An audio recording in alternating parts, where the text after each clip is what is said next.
What's up? Welcome back. I'm John Stark from AmericanMovieGuy.com, your favorite blind film critic, and today I'm going to talk about Venom, The Last Dance. It's the final Venom movie, or at least supposedly the last Venom movie, although arguably Venom is the only character that's worked for Sony other than Spider-Man, so this is sort of a weird choice for them.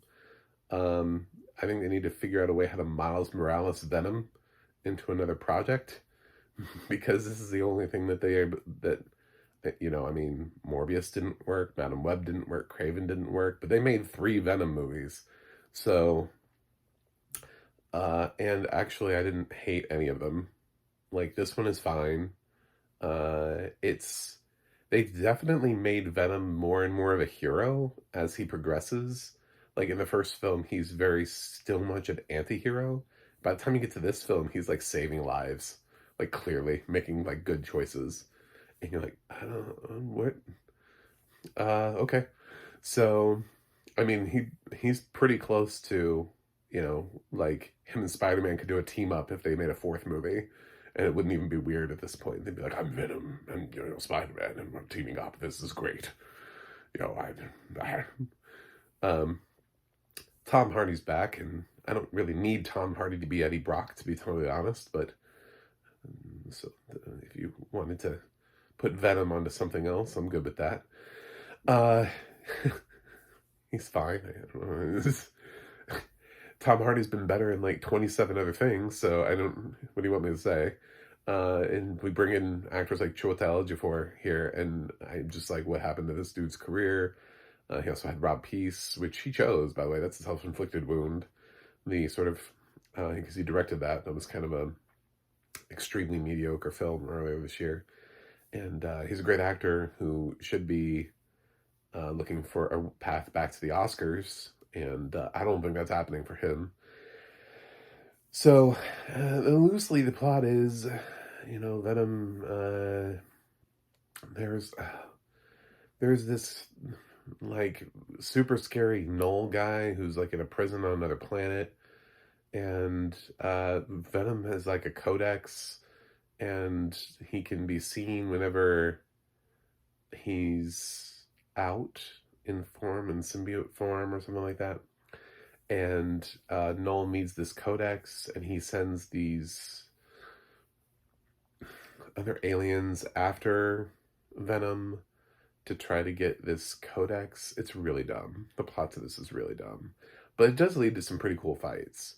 And Venom, everything always goes to Area 51. They end up at Area 51, and Venom finds, there's a family that they find, this sort of like really normie family that RV type family, van family, that's out seeing America.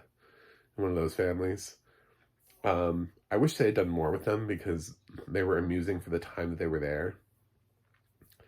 There are scientists and stuff. Like, none of the characters are really well developed enough.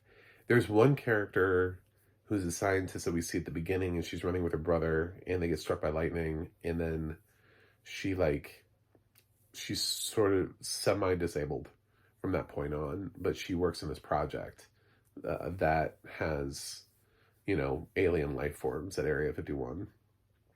And there's something interesting that happens with her at the end, which could lead to something if they wanted to do more Venom things. Not, I don't know. Who knows with these movies. I'm not saying the movies are great, but I'm going to say that they are moderately entertaining films, especially compared to the other predecessors, like what they could be, what other people keep failing to do with Morbius, Madam Web, and Craven. Venom continues to, especially considering I like the second and third movies more than the first. I think they actually did better. My argument is that the second film has a villain that actually you'll remember. Carnage. I don't even, who was the villain in the first movie? So forgettable. Third movie, now Null is technically the villain, although not really, because he's never really that present. So it's these alien things that they fight, and I don't know, they're kind of badass. So it'd be like if Venom fought Tremors. like the worm things from Tremors, sort of. You'd be like, well, that's not really like a villain, but it's kind of cool to see him do that. You know? Like, um, uh, yeah, it's, you know, you either like the Venom movies or you don't. If you didn't like the first two, you're not going to suddenly jump into the third movie and be like, oh my God, where are the Oscar nominations? You know, I mean, it's either your thing or it's not. For me, I think they could have done more with it. I think it has some funny moments. It has some moments of levity. It has some odd choices, like some really just odd choices to it. And the audio description was solid, but odd choices.